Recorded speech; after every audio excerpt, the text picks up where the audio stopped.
Welcome back. This channel exists because of your support. Subscribe, hit like, and share your thoughts in the comments. Now let's get into the story. Belle's text arrived at 3:47 p.m. on a Tuesday in July. Past. Licensed architect. Come home early. I read it 3 times standing in the construction site dirt, cement dust coating my work boots. We'd been married for 9 years total. The first 4 were good, back when we were building something together. Then came 5 years of architecture school.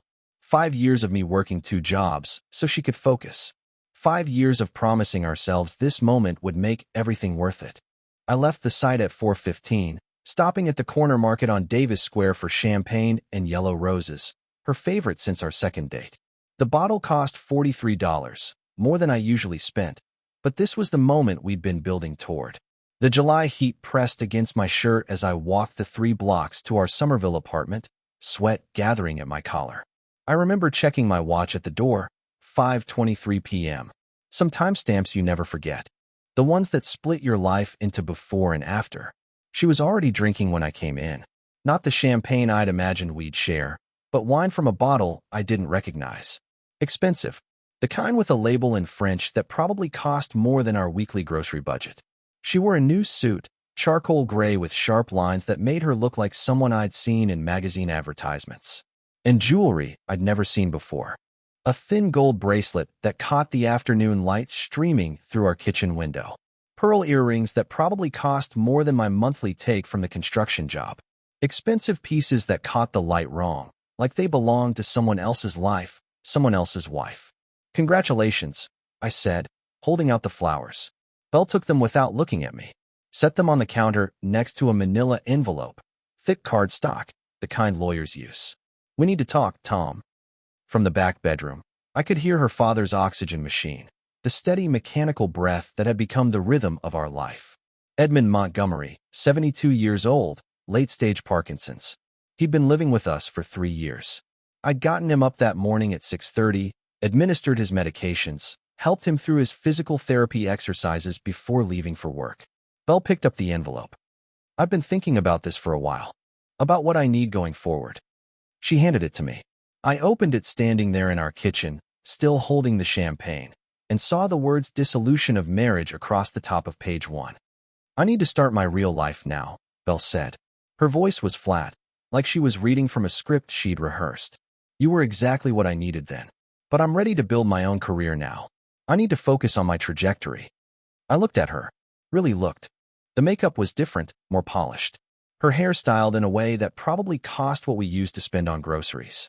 Everything about her had been upgraded, sharpened, prepared for a world that didn't include me. Your trajectory, I repeated. Don't make this harder than it needs to be. She refilled her wine glass. You're a good man, Tom. Really. But I need someone who can keep up with where I'm going. You're not an architect. You're not even ambitious. I thought about the 2 jobs I'd worked for 5 years. The project coordinator position at the civil engineering firm that paid our rent, 8 to 5, Monday through Friday. And the weekend construction gigs that paid her tuition, 6 a.m. to whenever the foreman said we were done, my hands raw from handling lumber and concrete, my back aching from lifting materials up scaffolding. $127,000 total. That's what the Boston Architectural College cost over 5 years. I'd paid every cent, every semester's tuition, every materials fee, every textbook that cost $300 and would be obsolete in a year. I thought about Edmund in the next room, the mechanical wheeze of his oxygen concentrator providing a rhythm to our lives like a metronome we couldn't escape. How I'd modified our apartment when his hands started shaking too badly to grip doorknobs, installing lever handles on every door, buying a shower chair, moving furniture to create clear paths for his wheelchair. How I'd scheduled all his medical appointments around my lunch breaks, sitting in waiting rooms with my work laptop, trying to finish reports while neurologists explained medication adjustments. How I'd researched his medications until I understood the drug interactions better than some of his doctors. How I'd learned to cook the soft foods he could still swallow when the Parkinson's made eating difficult. Pureed soups, mashed vegetables, proteins ground so fine they wouldn't make him choke.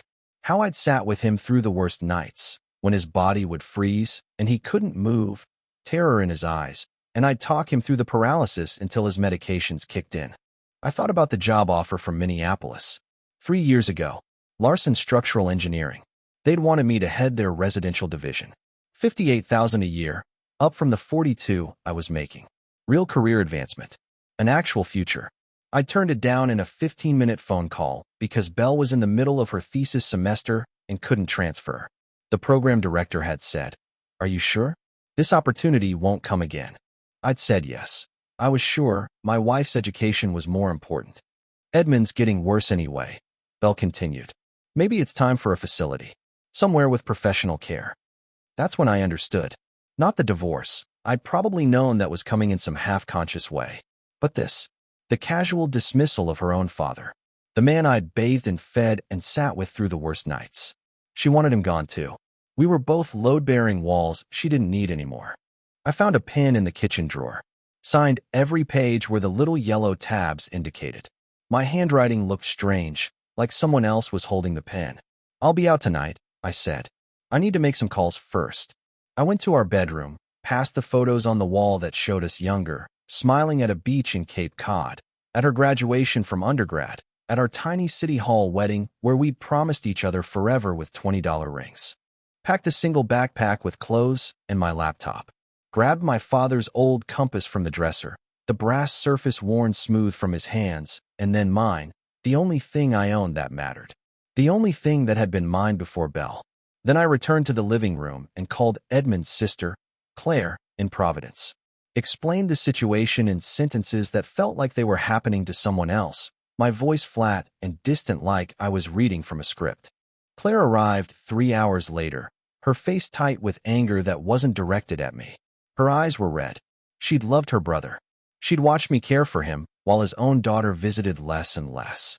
Belle had retreated to the bedroom by then, door closed, probably on the phone with whoever she'd bought that jewelry for, whoever was waiting in the life she'd already started building without me. I helped Claire get Edmund into her car. He was having a good day, relatively speaking. His hands shook, but his mind was clear. He held my hand with his trembling grip, his fingers cold and thin like bird bones, and said, "You're a good boy, Thomas. Better than she deserved. I'm sorry. I'm sorry she did this to you." I couldn't speak. Just squeezed his hand gently. "You'll be okay," he said. "You're the kind of man who lands on his feet. She'll fall. People like her always do. They forget who held them up." I left the keys on the kitchen counter next to Belle's roses, already wilting in the July heat, petals curling brown at the edges. Set the unopened champagne bottle beside them. We'd never drink it together now. Walked out into the evening at 8:34 p.m., the sky that purple-orange color summer evenings get in New England. The door closed behind me with a sound like finality, the lock clicking into place like a period at the end of a sentence I'd never wanted to write. Through the window, I could see Belle on her phone, laughing at something the person on the other end said. Her champagne cork from her solo celebration was still on the floor near the refrigerator, rolling slightly in the breeze from the open window. She'd celebrated without me. Probably started celebrating the moment she'd gotten the exam results, hours before she'd texted me to come home. I used to think betrayal would be loud. Screaming matches and thrown plates and dramatic exits. Turns out sometimes it's just paperwork and champagne and someone telling you you're not enough while they're standing on your shoulders. By the way, if you're still reading this, do me a favor. Subscribe. Hit that button. Most people just scroll past these stories, but this is how I get them out there. Cost you nothing. Cost me 9 years. The Greyhound to Providence left at 11:10 p.m. I bought a ticket with cash and sat in the back, watching Boston disappear through dirty windows. Claire picked me up at the station around 12:30 a.m. Didn't ask questions, just drove me to her house and showed me the guest room. Edmund died 6 weeks later, on September 12th, at 4:23 in the morning. Claire called me from the hospital. He'd had trouble breathing around midnight, she'd said. By the time the ambulance got him to Rhode Island Hospital, his lungs were failing. The Parkinson's had progressed to his respiratory system. He'd gone peacefully, she said, which is what people always say even when it isn't true. The funeral was small. 14 people in a chapel that could hold 200. Edmund's few remaining friends, some neighbors from the old house in Cranston he'd sold when he moved in with us, Claire's family. Belle didn't come. She texted Claire at 9:47 a.m. on the morning of the service. "I'm sorry for your loss. I'm in the middle of interviews and can't get away. Claire showed me the text in the church parking lot, her hands shaking. Not from Parkinson's, from rage. Then she deleted it without responding, her jaw set in a line that reminded me of Edmund when he'd still been able to show anger. She was always like this, Claire said quietly. We were standing in the funeral home afterward, looking at Edmund in his casket. They'd done a good job with the makeup, made him look almost healthy, though his hands were still curled in that characteristic Parkinson's position. Even as a girl, she'd use her cousins for homework help, then drop them when she made it to better schools. Edmund saw it. He knew. When he was still living alone in Cranston, before he got too sick to manage by himself, he told me he was grateful you called him every Sunday. Said Belle had stopped visiting months before that. Just stopped coming by. Too busy with her thesis, too busy with networking events, too busy building her future. You were the one who checked on him, who noticed when he started having trouble. That's why he agreed to move in with you too. He trusted you, not her. I hadn't known Edmund had told her that. Hadn't known he'd noticed. That night, sitting in Claire's kitchen, I did the math. My savings account had $3,200. In 6 weeks, I'd spent $600 on helping Claire with funeral expenses and Edmund's remaining medical bills. I had $2,600 to my name, no apartment, and a job I'd left without notice. I should have felt destroyed. Should have felt like the foundation Belle said I was. Cracked, crumbling, crushed under weight I'd never agreed to carry. Instead, I felt something colder. Something like clarity. I called Harrison Boyd the next morning. We'd worked together 3 years ago before he left to start his own consulting practice, structural engineering for small developers. I'd helped him proofread his first client contracts, reviewed his liability insurance, the kind of detail work nobody thinks about until it costs them. Harrison, I said, you still need help with that Providence warehouse conversion? Tom? Yeah, why? You need help with CAD work, code compliance, permit filings. I'll do it for equity. I don't need salary yet. Silence on the line. Then, you serious? Because I could use someone who actually knows what they're doing with building codes. But equity? That's risky for you. 3%, I said. 6 months. If it works out, we renegotiate. Deal. When can you start? Tomorrow. I moved into a tiny studio in Federal Hill that cost $850 a month. Walked to Harrison's office every morning. Spent my days reviewing structural drawings, checking load calculations, making sure every permit application was perfect. 6 weeks in, Harrison got a call from the warehouse developer, Margaret Chen. She was panicking, her voice high and tight over the speakerphone. The structural engineer she'd hired before Harrison had miscalculated load-bearing requirements for the second-floor renovation. The city inspector had red-tagged the whole project. $300,000 in construction already invested. Financing deadline in 6 weeks. If she missed it, the bank would pull out and she'd lose everything. I need someone who actually knows what they're doing, Margaret said. Not someone who's going to blow smoke. I need to know if this project is salvageable or if I should cut my losses. I spent 2 days reviewing the plans, sleeping maybe 4 hours total. Spread the architectural drawings across Harrison's conference table, cross-referenced them with Boston's building codes, checked every calculation 3 times. Found the error on page 32. The original engineer had calculated dead load, but hadn't properly accounted for live load requirements for commercial occupancy. Found 3 more potential problems the first engineer had missed: fire separation issues between the first and second floors, inadequate emergency egress from the north wing, and ventilation requirements for the planned restaurant space that weren't met by the existing HVAC system. But it was fixable. All of it. The bones of the building were sound. The problems were in the execution, not the structure itself. I rewrote the structural analysis over a weekend. 47 pages. Detailed calculations showing exactly how we'd fix everything. Submitted it to the city Monday morning with a cover letter explaining the corrections and requesting reinspection. Margaret showed up at Harrison's office the following Thursday.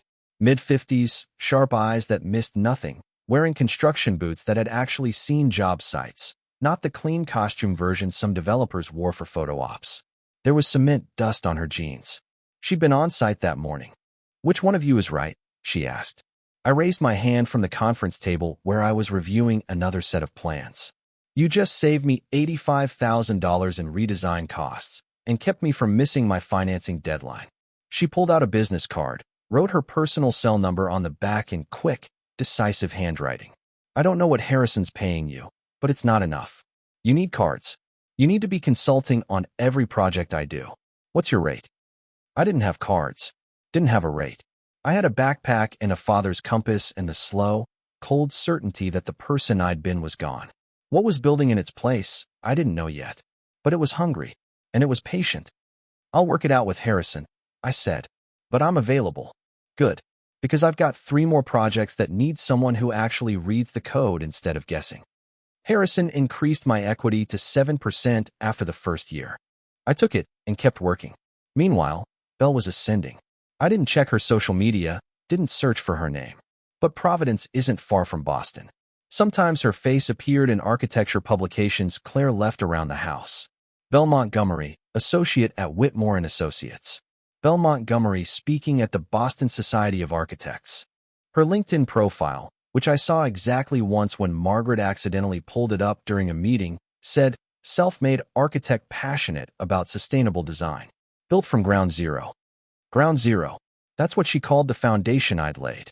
By year 2, Harrison's firm had grown to 6 people. My equity was 15%. He'd increased it voluntarily after we landed a contract I'd helped negotiate, a mixed-use development that required navigating Boston's Byzantine historic preservation codes. That's when I became director of code compliance and consulting. Lived in the same studio. Banked everything else. My side consulting grew. 12 developers and 3 architectural firms used my services. I had a reputation. The guy who finds problems before inspectors do. I never raised my voice. Never filed a complaint. Never mentioned Belle's name. Because this wasn't revenge. Revenge implies emotion. This was engineering. In April of 2016, 9 months after the divorce, Belle threw a party at Lynx, a rooftop bar in Back Bay with glass walls and a view of the Charles River that cost extra just to reserve. 9 months licensed, the invitation said, posted publicly on Facebook and Instagram, proud and loud. Professional networking event, but really a celebration of Belle. Her ascension, her achievement, her self-made success. I wasn't there, but Jeremy Foster was. Jeremy worked at a Providence architecture firm, D'Annunzio and Associates. We'd collaborated on a mixed-use project in Federal Hill, a old mill building converted to lofts. Good architect, detail-oriented, someone who understood that work matters more than image. Someone who showed up at job sites to check his designs against reality instead of assuming contractors would figure it out. Jeremy sent me a message the next morning at 7:43 a.m. Thought you should know how she talks about you. This was last night. I'm sorry, man. Attached was a video. 43 seconds long. Shot from across a high-top table, the kind of casual angle that says the person recording is pretending to check their phone. Belle was in the center of the frame, wearing a black cocktail dress I'd never seen, her hair styled in waves that must have taken hours. 3 empty cocktail glasses on the table in front of her. Her face flushed from alcohol and attention. A woman with red hair I didn't recognize was asking, "How'd you do it?" Architecture school is brutal. Everyone I know who made it through had family money or wealthy spouses or something. Did you have family support? Belle laughed. The sound was bright and careless. I had support when I needed it. My ex-husband was basically a foundation. You know, in building terms. Solid, stable, load-bearing. The thing you pour first so you can build something beautiful on top.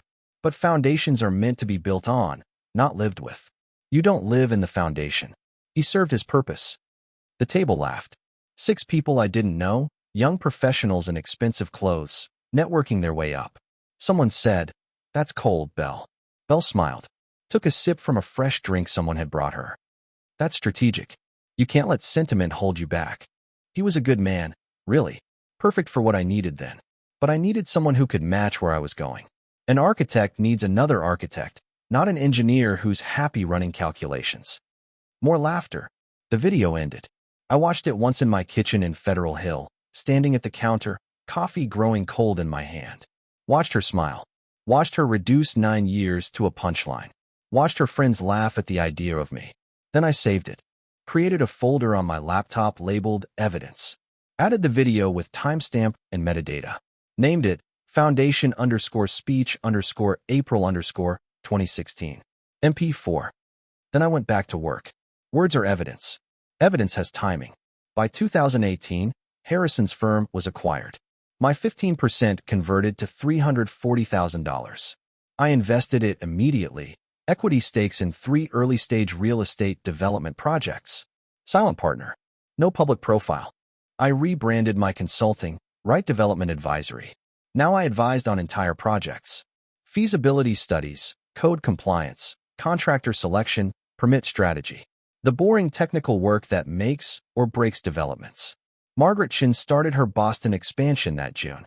Needed local permit expertise. I'd spent 3 years building relationships with city officials, learning the informal rules that never get written down, understanding which inspectors care about which codes. Tom, Margaret said over coffee in her Providence office. I'm going into Boston. Dorchester, Roxbury. Adaptive reuse. Residential conversions. I need someone who knows the city inside and out. I can help, I said. I want you in for 8% equity. Real partnership. I thought about it for exactly 3 seconds. Deal. By 2019, I had equity in 6 active projects. My consulting brought in $180,000 a year. I still lived in the same 850 studio. Bell, meanwhile, made junior partner at Whitmore in December 2018. Got engaged to Preston Blake, a senior partner at a competing firm, in May 2019. They married that September at the Ocean House in Watch Hill. The ceremony photos flooded social media. Belle in white, looking like she'd always been heading toward this life, like the 9 years with me were just some unfortunate detour. Her Instagram caption, built my dream career, now building my dream life. No mention of the foundation that made any of it possible. The pandemic hit in March 2020. Most developers panicked. I got busier. Projects pivoted to residential conversions, office space repurposing. I advised on 4 major adaptation projects. My equity stakes grew to 9 projects. Margaret invited me to join her company's board as an external advisor. I want your name on the letterhead, she said. Just list me as external counsel, I said. Keep it quiet. She looked at me strangely. Tom, you've been essential to every project we've done for 3 years. You should take credit. Credit makes you visible. Visible makes you vulnerable. I stayed in the shadows. Let the work speak. Bell's firm laid her off in November 2020. Whitmore was cutting costs. She launched Montgomery Design Studio in January 2021. Solo practice. Her social media exploded with posts about resilience, rising from adversity, building something from nothing. From nothing. I focused on Boston full-time by 2021. Advised on 12 active projects. Established Right Capital Partners, a small fund investing in adaptive reuse. $2.4 million under management. Still no website. No social media. No public profile. All business through referrals and quiet relationships. In spring 2021, the Boston Redevelopment Authority announced a new affordable housing initiative. Required partnerships between developers and architects. Strict compliance requirements. Historic preservation rules. I saw an opportunity. 3 connected properties in Jamaica Plain. Former industrial buildings. Perfect for mixed-income housing. I formed an LLC, Commonwealth Adaptive Holdings. Me, 25%. Margaret Chun, 35%. 2 other developers I'd worked with, 40%. We needed an architectural partner for the BRA application. Margaret said, we need someone with city visibility. What about Montgomery Design Studio? Bell Montgomery's been pursuing this kind of work. Young, local, good profile for our application. I sipped my coffee. Let's review her firm's qualifications. She's perfect, Tom. Exactly what we need. I didn't tell her. Didn't say. That's my ex-wife. Didn't say. She called me a foundation she built on. Didn't say anything except, if you think she's the right fit, send her the RFP. Bell's firm was struggling by early 2022. 3 employees. Inconsistent work. She needed this contract desperately. She submitted a strong proposal. Good design. Understood historic preservation. The RFP documents had listed me as T. Right, technical advisor. Common name. She probably saw it and never made the connection. Why would she? Last she knew, I was a project coordinator who'd never amount to anything. The selection committee voted to hire Montgomery Design Studio in May 2022. Contract, $280,000 in design fees. I wasn't on the selection committee. I was technical advisor. I reviewed code compliance. I attended monthly meetings. I didn't influence Bell's hiring, but I didn't stop it either. The kickoff meeting was scheduled for June 14th, 2022, 9:03 a.m. Margaret's office in the financial district. I arrived early, reviewed the agenda, poured coffee. Bell walked in at 8:57, wearing a navy suit and an expression of confident professionalism that faltered the moment she saw me. Her mouth opened slightly, closed, opened again. "Good morning," I said evenly. "Shall we begin?" She managed. "Tom? I didn't know you." She stopped, looked at the agenda, saw my name. T. Wright Capital Partners, Technical Review. Margaret entered behind Bell, smiling. "Oh good, you two have met. Tom's our secret weapon. He saved us from about 20 different disasters. Bell, you'll be working closely with him on code compliance." Bell's face went through several expressions. Confusion, recognition, something that might have been fear. "I look forward to collaborating," I said. The meeting lasted 90 minutes. Bell stumbled through her presentation, kept glancing at me like I might interrupt. I didn't, just took notes, asked technical questions, stayed completely professional. After the meeting, I heard Bell ask Margaret in the hallway, "How long has Tom, Mr. Wright, been involved with your company?" Margaret laughed. "Tom, 3 years. Best in the business. Why? Did you two know each other?" I'm just surprised. I didn't know he was in development." "He's not just in development. He's the reason half these projects work. Quiet genius." I packed my laptop and left through the side door. That night, I imagined Bell went home and searched my name. Found it attached to 15 major Boston projects. Found my equity stakes, my board positions, my advisory roles. 7 years. That's how long I'd been building in the same city, same industry, same networks. 7 years while she was posting about being self-made. The project launched. I attended monthly reviews. Always professional. Always helpful. Never personal. Bell submitted the 60% design documents in February 2024. I reviewed them as technical advisor. I found a critical error on page 47. The load calculations didn't account for historic preservation requirements. The building codes prohibited adding steel reinforcement to the existing brick structure. Her design would require complete structural redesign or a BRA waiver, which was unlikely to be granted. I wrote a technical memo, kept it factual, cited specific code sections, copied the committee. Bell's firm had to halt work for 6 weeks. The revisions cost her $40,000 in additional consultant fees. She called me on February 28th at 3:15 p.m. "You're doing this on purpose," she said. "No greeting. You're sabotaging me." "I'm doing my job," I replied calmly. "The design didn't meet code. Would you prefer the city rejected it? This is about us. About revenge. There is no us, Bell. There's a project that needs to meet regulations. That's all. I can't believe you're this petty after 9 years." "I'm not being petty. I'm being thorough.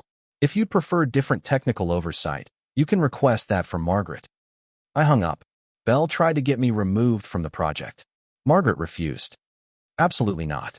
Tom saved us from 3 disasters already. Why would you want him gone?" "We have history," Bell said. "Personal conflict of interest. Unless he's shown bias in his technical reviews, I don't see the issue. Has he?" Bell couldn't cite any bias. Just her own errors that I'd caught. Margaret said no. In April 2024, Bell spoke at the Boston Society of Architects Spring Conference. Panel on Adaptive Reuse in Historic Districts. Margaret attended. After Bell's talk, at the networking reception, a young architect approached her. "You're kind of a legend. I heard you gave a great talk at BAC about building from nothing despite having no support." Jeremy Foster, who'd sent me that video 8 years ago, was standing nearby. He worked with me regularly now, consulting on Providence projects.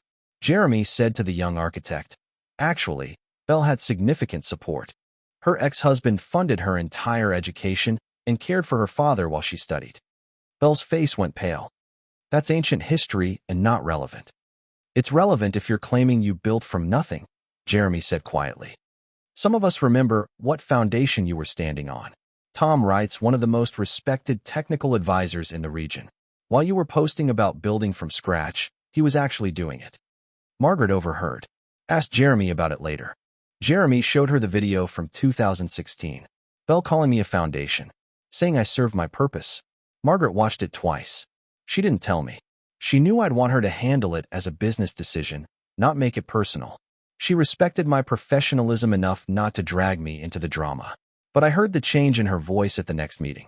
Slight, careful, protective. In May, Bell submitted revised design documents. I found another issue. Fire egress didn't meet current code. I sent a technical memo with corrections needed. Bell responded via email, copying the committee. This is the third issue you've found. At some point, we have to ask if you're actually doing technical review or settling personal scores. Perhaps someone with less conflict of interest should review.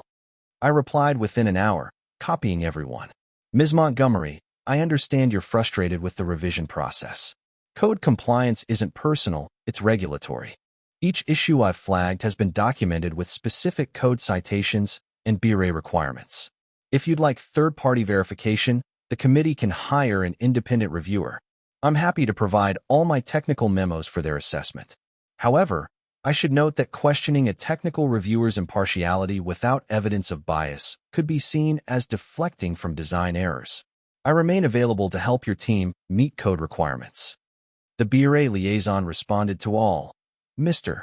Wright's reviews have been exemplary and consistent with our requirements. We see no need for additional oversight. Bell had just made herself look incompetent. By July 2024, the project was 4 months behind schedule. All Bell's revisions. The committee met to assess whether to continue with Montgomery Design Studio. Margaret played the video for them, the one from 2016. She called her ex-husband a foundation who served his purpose? One developer said. That ex-husband, Margaret said quietly, is Tom Wright, our technical advisor. Silence around the table. The second developer leaned forward. So she publicly mocked the man who supported her education, then landed a contract he's overseeing. Did she disclose the relationship? They pulled Bell's original contract application. Question 7. Do you have any personal or professional relationships with project stakeholders that could constitute conflicts of interest? Bell's answer. None. But the initial RFP had listed T. Wright as technical advisor. Bell had seen my name when she prepared her proposal. She'd made a calculation. T. Wright was a common name. She gambled I wouldn't make it an issue, that I'd stay silent like I had for 7 years. When she saw me in that first meeting, she knew the gamble had failed. But by then, she'd already signed a contract application that asked about conflicts. She'd already lied in writing. They found notes from Margaret's June 2022 conversation with Bell. Margaret had written. Bell seemed surprised Tom Wright was involved. Asked how long he'd been working with us. That proved Bell recognized me, but didn't formally disclose. The committee voted on August 7th. 3-0 to terminate Montgomery Design Studio's contract for cause. Failure to disclose conflict of interest. Schedule delays. Failure to meet professional standards. Bell lost $140,000 in remaining fees. Word spread in Boston's architectural community. Not publicly, but the way these things do. Whispers. Conference conversations. Firms quietly removing her from bid lists. Bell's marriage dissolved. Preston filed for divorce in September. Montgomery Design Studio lost its 2 other clients. Bell was forced to close the firm in October. Laid off her 3 employees. Her LinkedIn bio changed. Removed self-made. Removed built from nothing. The speaking engagement stopped. On October 15, 2024, Bell received a manila envelope at her apartment. She'd had to move, couldn't afford Back Bay anymore. A smaller place in Allston. 1 bedroom. Street parking. No return address. Postmarked Providence. Inside was our divorce papers from July 2015. The original copies. Pages slightly yellowed. My signature still visible on page 4. Below my signature, in black ink, new handwriting. Foundations don't move backward. They shift, settle, and support new structures. You're welcome for the education. Be careful what you build on. No signature. I imagine Bell sitting in that apartment, surrounded by unpacked boxes, holding those papers. I imagine her understanding, finally, what had happened. I didn't sabotage her. I just stopped saving her. Every error I found was real. Every code violation legitimate. Every technical review accurate. I wasn't the obstacle. I was just the person who refused to be her foundation anymore. And by not disclosing our history when she saw my name on that project, by gambling that I'd stay silent, She'd built her collapse into the very contract she signed. That same evening, Margaret texted me. Belle's firm officially closed today. Feel weird about it? I looked at the message. Thought about Edmund dying alone because his daughter was too busy with interviews. Thought about 9 years. Thought about being called a foundation like it was an insult. I texted back. I feel the same way I felt in 2015. Ready to work. I closed my laptop. Looked at my father's compass on the desk, the only thing I'd taken from that marriage. She called me a foundation. She was right. Foundations don't chase. They stay buried, stay silent, and hold up whatever's built on them. Unless you build something faulty, then gravity does the rest. The Commonwealth Adaptive Project continued with a new architectural firm. Margaret offered me increased equity, 30%. I accepted but stayed quiet. No victory lap. No press. No social media. Just work. Because here's what I learned in 9 years. Belle thought power was loud. Credentials and LinkedIn posts and speaking gigs and telling everyone how you climbed. Real power is silent. It's equity stakes nobody knows you have. It's relationships built over years, not months. It's being the person developers call when they're scared, when they need someone who finds solutions instead of making problems. Belle built her career on top of me and thought I'd stay buried. But foundations don't stay buried forever. They shift. They settle. And eventually, if you've built on something rotten, something unstable, something you took for granted, everything above comes down. Not because the foundation moved, because it stopped holding you up. I'm still in Providence. Still in the same studio, though I could afford something better now. Still working on developments. Still finding the problems no one else sees. Still carrying my father's compass. Still silent. Because silence, when used right, isn't weakness. It's the sound of foundations shifting under people who forgot what they were standing on. And by the time they hear it, by the time they feel the ground moving beneath them, it's already too late. The structure's already falling. You're just watching gravity finish the work. Dear listeners, that's our ending. If it resonated, subscribe to support the channel. See you next time.